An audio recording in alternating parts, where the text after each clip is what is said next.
നമ്മുടെ പ്രധാനമന്ത്രി ആരാധനായ നരേന്ദ്രമോദിയെ സംബന്ധിച്ച് വല്ലാത്ത ആശങ്ക ഉളവാക്കുന്ന ഒരു വാർത്ത വരുന്നുണ്ട്. മോദിയുടെ സുരക്ഷ 50% വെട്ടിക്കുറയ്ക്കാൻ തീരുമാനിച്ചിരിക്കുന്നു. നമുക്കറിയാം, ഒരുപക്ഷെ ലോകത്ത് ഏറ്റവും കൂടുതൽ ഭീഷണി നേരിടുന്ന നേതാക്കന്മാരിൽ ഒരാളാണ് നരേന്ദ്രമോദി. കഴിഞ്ഞ ദിവസമാണ് ബാംഗ്ലൂരിൽ നരേന്ദ്രമോദി പങ്കെടുക്കുന്ന ചടങ്ങിൻ്റെ വേദിക്കടുത്ത് നിന്ന് 2 ജലാറ്റിൻ സ്റ്റിക്കുകൾ പിടിച്ചെടുത്തത്. മോദി ലോകത്ത് ഏറ്റവും കൂടുതൽ ആക്രമണ ഭീഷണി അല്ലെങ്കിൽ വധഭീഷണി നേരിടുന്ന ഒരു നേതാവാണെന്ന് പറയാൻ കാരണം, മോദിക്കെതിരെ ശത്രുതയുള്ള ഒരു രാജ്യം തന്നെയുണ്ട്, പാകിസ്ഥാൻ എന്ന പേരിൽ. വേണമെങ്കിൽ കൂട്ടത്തിൽ നമുക്ക് ചൈന എന്നുകൂടി പറയാം. അതുകൂടാതെ ജെയ്ഷെ മുഹമ്മദ്, ലഷ്കർ ഇ തൊയ്ബ, ISIS തുടങ്ങിയ എല്ലാ ഇസ്ലാമിക ഭീകരവാദ സംഘടനകളുടെയും നോട്ടപ്പുള്ളിയാണ് പ്രധാനമന്ത്രി നരേന്ദ്രമോദി. നമ്മുടെ കേരളത്തിൽ നിന്ന് പോലും മോദിയെ തരം കിട്ടിയാൽ ആക്രമിക്കണം, ഉപദ്രവിക്കണം എന്ന് കരുതുന്ന ലക്ഷക്കണക്കിന് വർഗീയ ഭീകരവാദികൾ ജീവിച്ചിരിപ്പുണ്ട്. അത്തരമൊരു സാഹചര്യത്തിൽ മോദിയുടെ സുരക്ഷ വെട്ടിക്കുറയ്ക്കാനുള്ള തീരുമാനം വല്ലാത്ത നടുക്കമാണ് നരേന്ദ്രമോദിയെയും രാജ്യത്തെയും സ്നേഹിക്കുന്ന ആളുകൾക്കിടയിൽ ഉണ്ടായിരിക്കുന്നത്. പ്രധാനമന്ത്രി ആയതിനു ശേഷം എത്ര തവണ മോദിക്ക് നേരെയുള്ള വധശ്രമങ്ങൾ ഉണ്ടായിട്ടുണ്ട്. ബീഹാറിൽ നിന്ന് മോദിയെ കൊല്ലാൻ പദ്ധതിയിട്ട് ആയുധങ്ങളുമായി വന്ന ഒരു സംഘത്തെ പിടികൂടിയിട്ട് 6 മാസമേ ആയിട്ടുള്ളൂ. അപ്പോൾ വല്ലാത്ത ആശങ്ക ഉളവാക്കുന്ന ഒരു തീരുമാനമാണ് മോദിയുടെ ഈ തീരുമാനം. നമുക്കറിയാം, പ്രധാനമന്ത്രിയുടെ സുരക്ഷ ഉറപ്പാക്കാൻ വേണ്ടി ഇന്ത്യയിൽ എലീറ്റ് ആയിട്ടുള്ള ഒരു സേനയുണ്ട്, സ്പെഷ്യൽ പ്രൊട്ടക്ഷൻ ഗ്രൂപ്പ് എന്ന് പറഞ്ഞ SPG. ഏതാണ്ട് 3000-ഓളം ഭടന്മാരാണ് SPGയിലുള്ളത്. അവരാണ് പ്രധാനമന്ത്രിയുടെ സുരക്ഷ. പ്രധാനമന്ത്രിക്ക് മാത്രമേ ഇപ്പോൾ SPGയുടെ പ്രൊട്ടക്ഷൻ ഉള്ളൂ. നരേന്ദ്രമോദി ഒരു സ്ഥലത്തേക്ക് പോകുമ്പോൾ ഏതാണ്ട് 25-27 വാഹനങ്ങളുടെ അകമ്പടിയുണ്ട്. അതിനകത്ത് നമുക്കറിയാം, നമ്മൾ കാണാറുണ്ട് കറുത്ത കാറുകൾ, മെഴ്സഡേഴ്സ് മെയ്ബാക്ക് S650 ഗാർഡ് എന്ന് പറയുന്ന വണ്ടി, റേഞ്ച് റോവർ സെൻറ്റിനൽ എന്ന് പറയുന്ന വണ്ടി. ഇത് ഒരേപോലെയുള്ള 2 കാറുകൾ ഉണ്ടായിരിക്കും. ഒന്ന് സ്പെയർ കാറായിട്ട് ഉപയോഗിക്കാൻ പറ്റുന്നൊരു കാറ്. അതുകൂടാതെ Toyota Fortuner, land cruiser, BMW X5 തുടങ്ങിയ വാഹനങ്ങളിൽ കമാൻഡോകളൊപ്പം ഉണ്ടാവും. അതുകൂടാതെ സിഗ്നൽ ജാമറുകൾ ഉണ്ടാവും, ആംബുലൻസ് ഉണ്ടാവും, ഫയർഫോഴ്സ് ഉണ്ടാവും. ഇതാണ് പ്രധാനമന്ത്രിയുടെ സ്വാഭാവികമായ കാർക്കേഡ്.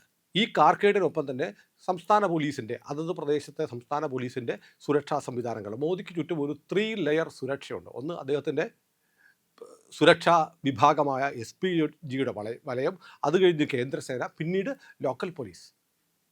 അപ്പോൾ SPG, CRPF, പിന്നെ ലോക്കൽ പോലീസ്, ഇങ്ങനെയുള്ള ഒരു സുരക്ഷാ കവചത്തിനുള്ളിലാണ് പ്രധാനമന്ത്രി നടക്കുന്നത്. കാരണം നമുക്കറിയാം, മോദിയെ ഇല്ലാതാക്കാൻ ആഗ്രഹിക്കുന്ന ഏതാനും രാജ്യങ്ങൾ തന്നെയാണ്. ഒരുപക്ഷെ ലോകത്ത് ഏറ്റവും കൂടുതൽ സുരക്ഷയുള്ള, ഏറ്റവും കൂടുതൽ ഭീഷണിയുള്ള നേതാവ് ബെഞ്ചമിൻ നെതന്യാഹു ആണെങ്കിൽ, കാരണം ഇസ്ലാമിക രാജ്യങ്ങളുടെ എല്ലാം ഹിറ്റ് ലിസ്റ്റിലാണ് നെതന്യാഹു കഴിഞ്ഞാൽ ഒരുപക്ഷെ ട്രംപ്, അതിനുശേഷം മോദി.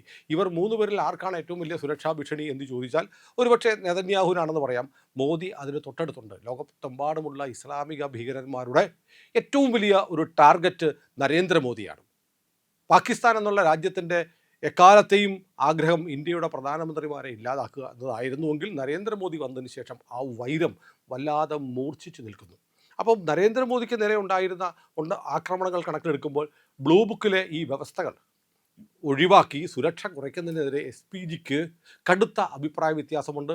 കേന്ദ്ര ആഭ്യന്തര മന്ത്രാലയത്തിന് അഭിപ്രായ വ്യത്യാസമുണ്ട്. പ്രതിരോധ മന്ത്രാലയത്തിന് അഭിപ്രായ വ്യത്യാസമുണ്ട്.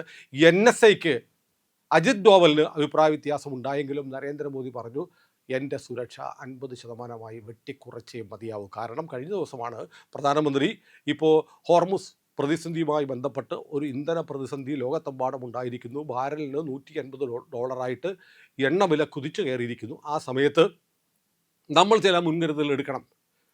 യാത്രകൾ ഒഴിവാക്കണം, സ്വർണം വാങ്ങുന്നത് നിർത്തണം, ഇന്ധന ചെലവ് കുറയ്ക്കാൻ വേണ്ടി വർക്ക് ഫ്രം ഹോം നടപ്പാക്കണം തുടങ്ങിയ കാര്യങ്ങൾ നരേന്ദ്രമോദി പറയുകയും, പ്രധാനമന്ത്രി പക്ഷേ 10, 50, 60 വാഹനങ്ങളുടെ അകമ്പടിയോടെ പോവുകയും ചെയ്യുന്നത് ഒരു ശരിയായ നടപടിയല്ല എന്ന് ചിലരെങ്കിലും വിമർശിക്കും. അതൊഴിവാക്കാൻ വേണ്ടിയാണ് തൻ്റെ സുരക്ഷ കുറച്ചുകൊണ്ട് ഇന്ത്യയുടെ പ്രധാനമന്ത്രി മാതൃക കാട്ടുന്നു. 27 വാഹനങ്ങൾ അദ്ദേഹത്തിൻ്റെ സുരക്ഷാ സന്നാഹത്തിലുണ്ടെങ്കിൽ അതിൻ്റെ എണ്ണം 50%-മായി കുറയ്ക്കാനാണ് ഇപ്പോൾ തീരുമാനിച്ചിരിക്കുന്നത്. ഇതനുസരിച്ച് മോദിയുടെ പ്രഖ്യാപനം വന്നതിന് ശേഷം ഉത്തർപ്രദേശ് മുഖ്യമന്ത്രി യോഗി ആദിത്യനാഥ്, അതുപോലെ തന്നെ നരേന്ദ്രമോദിക്കൊപ്പമോ തൊട്ടു താഴെയോ സുരക്ഷാ ഭീഷണികളുള്ള നേതാവാണ്. അദ്ദേഹത്തെ കണ്ടുകൂടാ ഇവിടുത്തെ ഇതര മതത്തിൽപ്പെട്ട വർഗീയ ഭീകരവാദികൾക്കും നക്സലൈറ്റുകൾക്കും അർബൻ നക്സലുകൾക്കും പുരോഗമന മേനി നടിക്കുന്ന ഭീകരവാദികൾക്കും ഒന്നും കണ്ടുകൂടാത്ത മറ്റൊരു നേതാവാണ് യോഗി. തീരുമാനിച്ചിരിക്കുന്നു, എൻ്റെയും സുരക്ഷ ഞാൻ 50% കുറയ്ക്കുന്നു, ആഴ്ചയിൽ 2 ദിവസം ഉത്തർപ്രദേശിൽ വർക്ക് ഫ്രം ഹോം നടപ്പാക്കുന്നു, എംപിമാരും MLA മാരും ആഴ്ചയിൽ ഒരു ദിവസമെങ്കിലും പൊതുവാഹനങ്ങൾ ഉപയോഗിക്കണം തുടങ്ങിയ കാര്യങ്ങൾ ഉത്തർപ്രദേശ് സർക്കാർ പ്രഖ്യാപിച്ചു. എനിക്ക് തോന്നുന്നു BJP ഭരിക്കുന്ന എല്ലാ സംസ്ഥാനങ്ങളിലും ഇത്തരം തീരുമാനങ്ങൾ വരാൻ പോവുകയാണ്. സ്വർണം വാങ്ങുന്നത് കുറയ്ക്കണം എന്ന് നരേന്ദ്രമോദി പറഞ്ഞത് ഉൾപ്പെടെയുള്ള കാര്യങ്ങളെ വെച്ചിട്ട് ഇന്ത്യയിലെ പ്രതിപക്ഷം വലിയ ബഹളമുണ്ടാക്കുകയാണ്. പക്ഷേ മുൻകാലങ്ങളിൽ 71-ൽ ഇന്ദിരാഗാന്ധി മുതൽ 2013-ൽ മൻമോഹൻ സിംഗ് വരെ ഇതുപോലെയുള്ള സമാനമായ ആഹ്വാനങ്ങൾ നടത്തിയിട്ടുണ്ട്. 2013-ലെ കാര്യം മാത്രം നമുക്ക് എടുക്കാം. 2013-ൽ അന്ന് പ്രധാനമന്ത്രിയായിരുന്ന ഡോക്ടർ മൻമോഹൻ സിംഗ് പറഞ്ഞു സ്വർണം വാങ്ങരുത്, രാത്രിയിൽ പെട്രോൾ പമ്പുകൾ അടച്ചിടണം. അന്ന് ഒരു ഹോർമുസ് പ്രതിസന്ധിയും ഉണ്ടായിരുന്നില്ല, ഒരു യുദ്ധവും ഉണ്ടായിരുന്നില്ല. എന്നിട്ടും മൻമോഹൻ സിംഗിൻ്റെ കാലത്ത് എന്താ പറഞ്ഞത്? നമ്മുടെ രാജ്യത്ത് പണപ്പെരുപ്പമുണ്ടാകുന്നു, വിലക്കയറ്റമുണ്ടാകുന്നു, അത് തടയാൻ വേണ്ടി സ്വർണം വാങ്ങുന്നതും പെട്രോൾ ഡീസൽ ഉപയോഗം കൂടുന്നതും കുറയ്ക്കണം എന്ന് അന്നത്തെ പ്രധാനമന്ത്രി പറഞ്ഞിരുന്നു. There has been a deterioration mainly on account of huge imports of gold, higher costs of crude oil imports and recently of coal. Taken together, these factors have made our current account deficit unsustainably low. Clearly, Madam, we need to reduce our appetite for gold, economize in the use of petroleum products and take steps to increase our exports. അന്നത്തെ petroleum കാര്യ മന്ത്രിയായിരുന്ന വീരപ്പ മൊയ്ലി പറഞ്ഞിരുന്നു, ചിദംബരം പറഞ്ഞിരുന്നു, ആഭ്യന്തരമന്ത്രിയോ ധനകാര്യമന്ത്രിയൊക്കെ ആയിരുന്ന ചിദംബരം പറഞ്ഞിരുന്നു. Sir, have you suggested that there be petrol pumps in the cities mainly between 8 a.m. and 8 p.m.? We will be launching it on 16th of this month. And while we launch it, we will announce that package. Where do you spend that money? Otherwise, I have to close the petrol bunks and they will go dry. This side, the country cannot afford to have it. Yes. That is why we would like to utilize this crisis as a crisis, and particularly the rupee. My request to all of them is, we need to conserve the petrol. Maybe that people utilizing 2-3 cars, they can use 1 car, and they can also reduce their travels, unnecessary travels. But this is a country which needs this kind of a austerity so that the country's economy can be improved. Please resist the temptation to buy gold, and we can have it for 6 months, 1 year. Almost minimal gold imports into the country, it will dramatically change the situation of the current account deficit. അപ്പോൾ ഇതൊക്കെ മറന്നുകൊണ്ട് രാഹുൽ ഗാന്ധി ഇപ്പോൾ പറയുകയാണ് പ്രധാനമന്ത്രി നരേന്ദ്രമോദി എടുത്തിരിക്കുന്ന നിലപാട് വലിയ തെറ്റാണ്, അത് അംഗീകരിക്കാൻ കഴിയില്ല എന്ന്. ഒരുപക്ഷെ ആരും സ്വർണം വാങ്ങരുത്, ഒരു വർഷത്തേക്ക് സ്വർണം വാങ്ങുന്നത് നിർത്തിവെക്കണം എന്ന് മോദി പറഞ്ഞതിൻ്റെ വാശിക്ക് ചിലപ്പോൾ രാജ്യത്ത് ലഭ്യമാകുന്ന മുഴുവൻ സ്വർണവും വാങ്ങാൻ ഈ രാഹുൽ ഗാന്ധി എന്ന് പറയുന്ന മരപ്പൊട്ടൻ ചിലപ്പോൾ ആഹ്വാനം ചെയ്താൽ പോലും അത്ഭുതപ്പെടാൻ പറ്റില്ല. കാരണം തൻ്റെ പൂർവ്വഗാമികളായ പ്രധാനമന്ത്രിമാർ, തൻ്റെ അമ്മൂമ്മ ഉൾപ്പെടെ, തൻ്റെ അമ്മയുടെ പാവാടച്ചരടിൽ കെട്ടിയിട്ടിരുന്ന മൻമോഹൻ സിംഗ് ഉൾപ്പെടെ രാജ്യത്ത് സാമ്പത്തിക പ്രതിസന്ധി ഉണ്ടായപ്പോൾ സ്വർണം വാങ്ങുന്നതും വിദേശ യാത്രകൾ നടത്തുന്നതും പെട്രോളിൻ്റെയും ഡീസലിൻ്റെയും ഉപയോഗം കുറയ്ക്കുന്നതിനും വേണ്ടിയെടുത്തുള്ള തീരുമാനങ്ങളെ മറന്നുകൊണ്ടാണ്, അല്ലെങ്കിൽ അവഗണിച്ചുകൊണ്ടാണ് നരേന്ദ്രമോദി ഇങ്ങനെ ഒരു ആഹ്വാനം നടത്തിയപ്പോൾ അതിനെ അതിനിശ്ചിതമായി വിമർശിച്ചുകൊണ്ട് രാജ്യത്തെ വലിയ പ്രതിസന്ധിയാണ്, ആ പ്രതിസന്ധിയിലേക്ക് രാജ്യത്തെ പ്രധാനമന്ത്രി തള്ളിയിട്ടിരിക്കുന്നു എന്ന് പറയുന്നത്. മോദിയല്ലല്ലോ യുദ്ധമുണ്ടാക്കിയത്, മോദിയല്ലല്ലോ ഹോർമുസിലെ എണ്ണ കപ്പലുകളുടെ സഞ്ചാരത്തെ തടസ്സപ്പെടുത്തിയിരിക്കുന്നത്. എന്നിട്ട് പോലും ഈ തടസ്സങ്ങൾക്കിടയിൽ പോലും നമ്മുടെ കപ്പലുകൾ കടന്നു പോരുന്നുണ്ട്. അത് കാണുന്നില്ല. അത് ഇന്ത്യയുടെ വിജയമാണ്. അത് നമ്മുടെ പ്രധാനമന്ത്രിയുടെയും നമ്മുടെ വിദേശകാര്യമന്ത്രി ജയശങ്കറും നടത്തിയിട്ടുള്ള ശ്രമങ്ങളുടെ ഫലമാണെന്ന് കണ്ട് ഒന്ന് അഭിനന്ദിക്കാൻ പോലും തയ്യാറായിട്ടില്ല രാജ്യത്തെ പ്രതിപക്ഷ നേതാവെന്ന് പറയുന്ന ഈ മരപ്പാഴ്. എന്നിട്ടാണ് ഇവിടുത്തെ മാധ്യമങ്ങളെയും പ്രതിപക്ഷത്തെയും ഒക്കെ കൂട്ടുപിടിച്ച് മോദിയുടെ ഭരണത്തിൻ്റെ എന്തോ കുഴപ്പം, കെടുകാര്യസ്ഥത കൊണ്ടാണ് ഇവിടെ ഊർജ്ജ പ്രതിസന്ധി, ഇന്ധന പ്രതിസന്ധി ഉണ്ടാകാൻ പോകുന്നത് എന്ന് പറഞ്ഞിരിക്കുന്നത്. ഇപ്പോൾ അറിയാമോ, ലോക കമ്പോളത്തിൽ $100 ഉണ്ടായിരുന്ന ക്രൂഡ് ഓയിലിന് ഇപ്പോൾ ഒരു ബാരലിന് $150 മുകളിലെത്തിയിരിക്കുന്നു. ഒരു ദിവസം 1000 കോടി രൂപയുടെ നഷ്ടം ഉണ്ടായിക്കൊണ്ടിരിക്കുകയാണ് പൊതുമേഖലാ എണ്ണ കമ്പനികൾക്ക് എന്ന് പെട്രോളിയം കാര്യമന്ത്രി പറയുന്നു. ഇങ്ങനെ കമ്പനികൾക്ക് മുന്നോട്ട് പോകാൻ കഴിയില്ല. ഇപ്പോൾ ഒരു ചോദ്യം വരും, അപ്പം മുമ്പൊക്കെ ലോക വിപണിയിൽ ക്രൂഡ് ഓയിലിൻ്റെ വില കുറഞ്ഞിട്ടും ഇന്ത്യയിൽ വില കുറച്ചില്ലല്ലോ എന്ന് ഇത് ചോദിക്കുന്ന സി പി എമ്മുകാരോടും കേരളത്തിലെ ആളുകളോടും ഒരു ചോദ്യമുണ്ട്. കേന്ദ്ര സർക്കാർ നേരത്തെ തീരുവകൾ കുറച്ചല്ലോ, കുറച്ചിട്ടും ആ തീരുവ കേരളത്തിൽ പിണറായി വിജയൻ്റെ സർക്കാർ കുറവ് വരുത്തിയോ? ഇല്ലല്ലോ.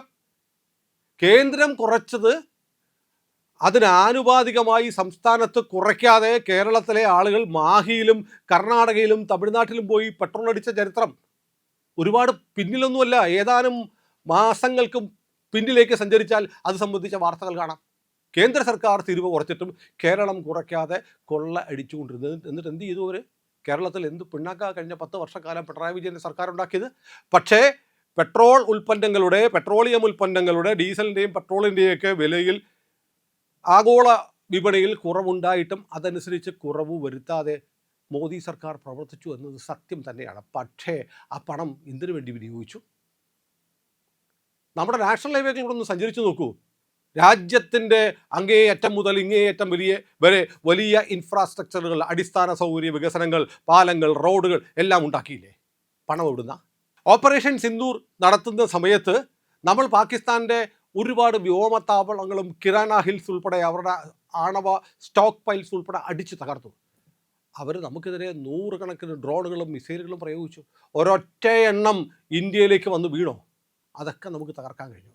നമ്മുടെ S-400, നമ്മുടെ ആകാശ് അടക്കമുള്ള പ്രതിരോധ സംവിധാനങ്ങൾ, വ്യോമ പ്രതിരോധ സന്നാഹങ്ങൾ ലോകത്തിലെ ഏറ്റവും മികച്ചതാണെന്ന് ഇപ്പോൾ ഇസ്രയേലിലും ഗൾഫ് രാജ്യങ്ങളിലും ഇറാൻ്റെ മിസൈലുകൾ വന്ന് വീഴുമ്പോൾ തെളിഞ്ഞുകൊണ്ടിരിക്കുകയാണ്.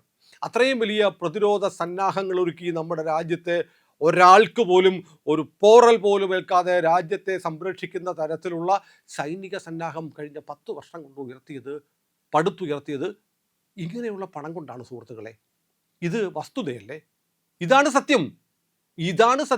ഈ സത്യം പക്ഷേ അംഗീകരിക്കുന്നില്ല. ഈ സത്യമല്ല ആരും അംഗീകരിക്കുന്നില്ല. ആ സത്യത്തെ മറച്ചു വെച്ചുകൊണ്ട് പെട്രോളിൻ്റെ വില ഇന്ത്യയിൽ വളരെ കൂടുതലാണ്, ആഗോള വിപണിയിൽ കുറഞ്ഞിട്ടും ഇന്ത്യയിൽ കുറച്ചില്ല എന്നൊക്കെ പറയുന്ന ആളുകൾ നമ്മുടെ രാജ്യം കഴിഞ്ഞ 10 വർഷത്തിനിടയ്ക്ക് നേടിയ അഭൂതപൂർവമായ വികസനമുണ്ട്. അടിസ്ഥാന സൗകര്യങ്ങളുടെ കാര്യത്തിൽ ഉണ്ടാക്കിയ വികസനം ഇന്ത്യയിലെ പല സംസ്ഥാനങ്ങളിലും ഒന്ന് സഞ്ചരിച്ചു നോക്കൂ. എന്തിന് നിങ്ങൾ ഇവിടെ നിന്ന് കൊച്ചിയിൽ നിന്ന് ഹൈവേയിലൂടെ ഒന്ന് കോഴിക്കോട്ടേക്ക് പോയി നോക്കൂ. എത്ര വേഗത്തിൽ, എത്ര സുഗമമായ യാത്ര ഇപ്പോൾ സാധിക്കുന്നു. ഇനി ഈ നാഷണൽ ഹൈവേയുടെ പണി മുഴുവൻ പൂർത്തിയാകുമ്പോൾ എത്ര കിലോമീറ്ററുകൾ, എത്ര സമയം, എത്ര മണിക്കൂറുകൾ നമുക്ക് ലാഭിക്കാൻ കഴിയുന്നു. ഇങ്ങനെ അടിസ്ഥാന മേഖലകളിൽ ജനങ്ങളുടെ ജീവിതമാകെ മാറ്റിമറിക്കുന്ന വലിയ വികസന പ്രവർത്തനങ്ങൾ ആകെ നടത്തിയത് പെട്രോളിയം ഉൽപ്പന്നങ്ങളുടെ വിൽപ്പനയിൽ നിന്ന് കിട്ടുന്ന പണം കൊണ്ട് തന്നെയാണ്. അത് ഒരു വസ്തുതയല്ലേ? ഇതൊക്കെ മറച്ചു വെച്ചുകൊണ്ടാണ് നരേന്ദ്രമോദിക്കെതിരെ ആക്ഷേപം ഉന്നയിക്കാൻ ഇന്ത്യയിലെ പ്രതിപക്ഷം, ഇന്ത്യയിലെ മാധ്യമങ്ങൾ ശ്രമിച്ചുകൊണ്ടിരിക്കുന്നത്. അപ്പോഴാണ് പ്രധാനമന്ത്രി സ്വന്തം കാര്യത്തിൽ ആദ്യം മാതൃക കാണിച്ചുകൊണ്ട് രംഗത്തേക്ക് വന്നിരിക്കുന്നത്. നമുക്കും ചെയ്തുകൂടെ? പ്രധാനമന്ത്രി സ്വന്തം ജീവൻ്റെ സുരക്ഷിതത്വത്തെ പോലും ബാധിക്കുന്ന തരത്തിൽ തൻ്റെ സുരക്ഷാ സന്നാഹങ്ങൾ ബ്ലൂ ബുക്കിലെ നിർദ്ദേശങ്ങളെ മറികടന്ന്, SPGയുടെ നിർദ്ദേശങ്ങളെ മറികടന്ന്, അജിത് ഡോവൽ പറഞ്ഞത് കേൾക്കാതെ തൻ്റെ സുരക്ഷ പകുതിയാക്കി കുറയ്ക്കാൻ തീരുമാനിച്ചിരിക്കുമ്പോൾ നമ്മളെ വല്ലാതെ ആശങ്കപ്പെടുത്തുന്നുണ്ട്. കാരണം നരേന്ദ്രമോദിയെ പോലെ ഒരു പ്രധാനമന്ത്രി ഇല്ലായിരുന്നെങ്കിൽ നമ്മുടെ രാജ്യം എങ്ങോട്ട് പോകുമായിരുന്നു എന്ന് പ്രിയപ്പെട്ടവരെ നിങ്ങൾ ആലോചിക്കണം. അപ്പോൾ മോദി അത്ര വലിയ റിസ്ക് എടുക്കുമ്പോൾ നമ്മൾ എന്തു ചെയ്യും? നമുക്ക് നമ്മുടെ സ്ഥാപനങ്ങളിൽ, നമ്മുടെ ആളുകൾക്ക് പ്രവർത്തിക്കുന്ന ഒരുപാട് സ്ഥാപനങ്ങളുണ്ടല്ലോ, നടത്തുന്ന സ്ഥാപനങ്ങളുണ്ടോ, അവിടെ ആഴ്ചയിൽ ഒരു ദിവസം വർക്ക് ഫ്രം ഹോം നടത്തിക്കൂടെ? അല്ലെങ്കിൽ നമുക്ക് കാറുണ്ട്, നമ്മുടെ കാറിൽ നമ്മൾ പോകുമ്പോൾ നമ്മുടെ 2 സഹപ്രവർത്തകരെ, നമ്മുടെ 2 സുഹൃത്തുക്കളെ കൂടെ കൂട്ടിക്കൊണ്ടുപോയി കാർ പൂളിംഗ് നടത്തിക്കൂടെ? നമുക്ക് കാർ ഉപേക്ഷിച്ച് കുറച്ച് ദിവസം മെട്രോയിലോ ട്രെയിനിലോ ബസ്സിലോ യാത്ര ചെയ്തുകൂടെ? നമുക്ക് കുറേ കാലത്തേക്ക് ഈ പറഞ്ഞതുപോലെ വലിയ തോതിൽ വിവാഹത്തിൻ്റെ ആവശ്യമൊക്കെ വരുമ്പോൾ സ്വർണം വാങ്ങുന്നത് നിർത്തിവെച്ചിട്ട് ആ പണം സൂക്ഷിച്ചു വെക്കൂ. എന്നിട്ട് നമുക്ക് രാജ്യത്തിൻ്റെ വിദേശ നാണ്യ ശേഖരം ഇവിടെ തന്നെ ഇരിക്കാൻ വേണ്ടി ശ്രമിച്ചുകൂടെ? നമുക്ക് വിനോദ യാത്രകൾക്ക് വേണ്ടി വിദേശ രാജ്യങ്ങളിലേക്ക് പോകുന്നതിന് പകരം നമ്മുടെ നാട്ടിലുള്ള നമ്മൾ കാണാത്ത എത്രയെത്ര സ്ഥലങ്ങൾ, കേരളം മുഴുവൻ കണ്ടു തീർത്തിട്ടുള്ള, കേരളത്തിലെ അത്ഭുതങ്ങൾ മുഴുവൻ കണ്ടു തീർത്തിട്ടുള്ള എത്ര മനുഷ്യരുണ്ട് നമ്മുടെ കൂടെ? നമ്മുടെ രാജ്യത്ത് എന്തെല്ലാം കാണാൻ കിടക്കുന്നു? നിങ്ങളുടെ യാത്രകൾ ഇന്ത്യയിലേക്ക് നിങ്ങൾ മാറ്റിയാൽ ഇന്ത്യയിൽ കാണാത്ത ഡെസ്റ്റിനേഷനുകളിലേക്ക് മാറ്റിയാൽ പ്രിയപ്പെട്ടവരെ, നമുക്ക് ഈ ഭാരതമെന്ന വൈവിധ്യപൂർണ്ണമായ രാജ്യത്തിൻ്റെ സൗന്ദര്യം അത്രയും കണ്ടറിയാൻ പറ്റും, രഹസ്യങ്ങൾ അറിയാൻ പറ്റും, സംസ്കാരം അറിയാൻ പറ്റും. ഒപ്പം നമ്മൾ വിനിയോഗിക്കുന്ന പണം നമ്മുടെ രാജ്യത്ത് തന്നെ നിൽക്കും, നമ്മുടെ സമ്പദ്ഘടനയെ ശക്തിപ്പെടുത്താൻ കഴിയും. ഇത്തരം കാര്യങ്ങൾ നമുക്ക് ചെയ്തുകൂടെ? പ്രധാനമന്ത്രി അദ്ദേഹത്തിൻ്റെ ജീവൻ മുന്നിൽ വെച്ച് നമുക്ക് മാതൃക കാട്ടുകയാണ്. ഇത്തരമൊരു പ്രധാനമന്ത്രി ഭാരതത്തിൻ്റെ ഭാഗ്യമല്ലാതെ മറ്റെന്താണ്? പ്രിയപ്പെട്ടവരെ, ഇന്ത്യ ലൈവ് പ്രധാനമന്ത്രി നരേന്ദ്രമോദിയുടെ ആഹ്വാനം നടപ്പിലാക്കാൻ സർവദാ ബാധ്യസ്ഥപ്പെട്ട ഒരു മാധ്യമമാണ്. ഞങ്ങൾ ഇക്കാര്യം പ്രിയപ്പെട്ട ജനങ്ങളോട് അഭ്യർത്ഥിക്കുന്നു. നമ്മുടെ രാജ്യത്തിൻ്റെ ക്ഷേമത്തെ കരുതി പ്രധാനമന്ത്രി മുന്നോട്ട് വച്ചിരിക്കുന്ന ഈ ആശയം നടപ്പിലാക്കാൻ നമ്മൾ ഓരോരുത്തരും തയ്യാറാവണം, മുന്നോട്ട് വരണമെന്ന് അഭ്യർത്ഥിക്കുന്നതിനോടൊപ്പം ഇക്കാര്യങ്ങൾ പറയുന്ന നമ്മുടെ ചാനൽ സബ്സ്ക്രൈബ് ചെയ്യാൻ കൂടി നിങ്ങൾ മറക്കാതിരിക്കണമെന്ന് ഓർമ്മിപ്പിക്കുന്നു.